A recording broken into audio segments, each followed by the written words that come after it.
My name is Dr. Aston Goldsworthy, and I want to thank you for joining me today on this short video on why getting a cortisone shot is going to lead to a total knee replacement eventually.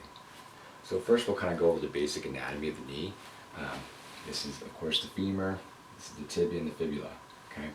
This piece here is what we call spongy cartilage or the meniscus.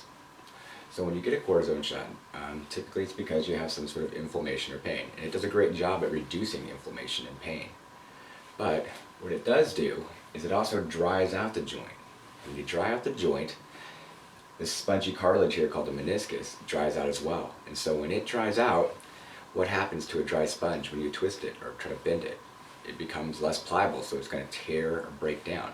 So if you have an issue with the knee, specifically one where it's malpositioned and rubbing in these areas, it's going to break down that joint even faster.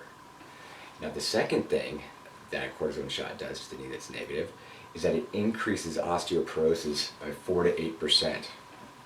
Well, what's osteoporosis? Well, that's a softening or breakdown of the bone, so it softens the bone.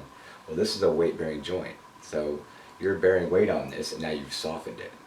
And if you have a malpositioning like we talked about earlier, which is pretty likely if you're just getting inflammation randomly, that's going to break down that bone and that joint. And so if you combined these two things, cortisone shots typically equal total knee replacements down the road. So if you want to avoid a total knee replacement, you need to seek out treatments that aren't going to do these two things. And there's a lot of them out there.